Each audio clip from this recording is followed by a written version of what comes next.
দর্শক, ইরান আমেরিকার যে যুদ্ধবিরতি হতে যাচ্ছে পাকিস্তানের বর্তমান, অবশ্যই তাদেরকে কড়া নিরাপত্তা দিয়ে রাশিয়া চীন সহ ইরান থেকে এক প্রতিনিধি দল পাঠাইছে। বর্তমানে যুদ্ধবিমান ব্যবহার করছে পাকিস্তান, যুদ্ধবিমান পাঠাইছে এখানে, কারণ এখানে আমেরিকা যে কোনো মুহূর্তে মাঝ আঘাতে ওদেরকে হামলা করে দিতে পারে। এই ঝুঁকিটা নিয়ে পাকিস্তান অবশ্যই যুদ্ধবিরতিটা করতে যাচ্ছে।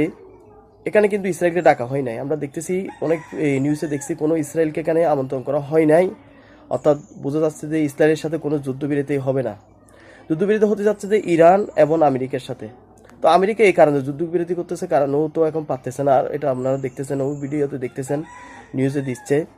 ও অপারগতার কারণে ও এই মুহূর্তে যুদ্ধবিরতি ওদের জন্য খুবই প্রয়োজন। আমরাও দেখতেছি, আপনারাও দেখতেছেন, সমস্ত দর্শক দেখতেছে, ওরা খুবই দুর্বল হয়ে পড়ছে। এখন মধ্যপ্রাচ্যে ওদের রাষ্ট্রগুলো কেমনে বাঁচাবে? ওরা তো নিজেদেরকে রক্ষা করতে পারতেছে না। আমরা এটাও দেখতেছি, মধ্যপ্রাচ্যে যারা এই ওদেরকে বড় মনে করে তারা তো অবশ্যই বুঝে গেছে বিষয়টা কি।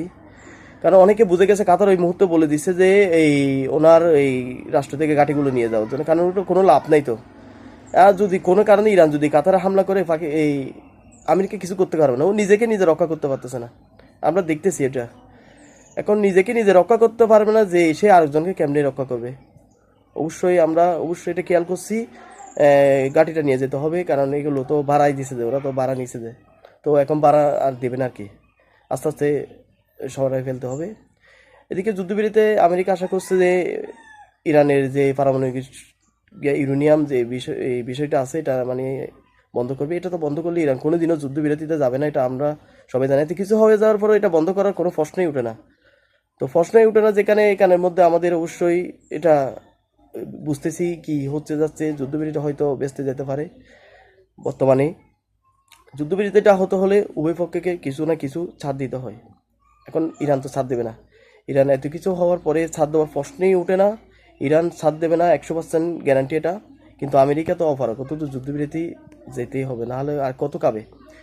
আজকে ওদের এখানে সেনাপ্রধানকে বহিষ্কার করছে এই কারণে, শুধু ওদেরকে মানে ইরানে পাঠাবে। তো ইরানে পাঠালে কি হবে এটা তা এই সেনাপ্রধান নিজেই জানে কি হবে।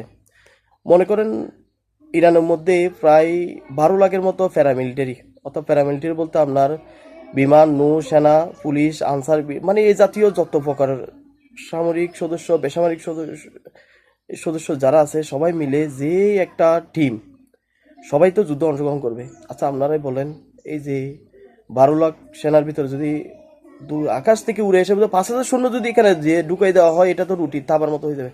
এটা তো চিরে মেরে খেয়ে ফেলবে, এটা তো আপনারা বুঝতে পারছেন। ওরা পানির ভয়ে অবশ্য সেনাপ্রধান পালাইছে এখান থেকে, ওকে চাকরি থেকে বের করে দিয়েছে। তো এখন ট্রাম্প তো পাগল একটা, এখন ওর অবস্থা তো বুঝতেছেন। তো আশা করি এই যে পাকিস্তানের যে যুদ্ধবিরতি হতে যাচ্ছে, এখানে দুর্ঘটনা ঘটবে না, কারণ এখানে রাশিয়া এবং চীন ওরা এবং স্যাটেলাইট নজরের মধ্যে রাখছে, সমস্ত কিছু ওদের নজরে আছে। এই জন্য তো কিছু করতে পারতেছে না। এখন এরা যদি না থাকতো তো অনেক আগে অনেক কিছু হয়ে যেত। পারবে না তো। এখানে এখানে রাশিয়া চীন এখানে কড়া নজর লাগছে। আর সমস্ত যুদ্ধের মধ্যে সবচেয়ে লাভবান একজনই হচ্ছে, সেটা হচ্ছে চীন। চীন খুবই বুদ্ধিমান এবং তার এই সফলতা আছে এই যুদ্ধের মধ্যে। আশা করি এই সমস্ত প্রোডাক্টটা দিছে চীনে, রাশিয়ার চেয়ে বেশি দিছে, আর লাভ তো বেশি চীনেরই হবে, তাই না?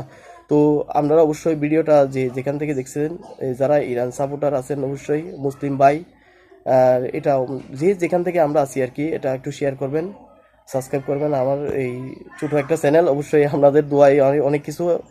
ধন্যবাদ।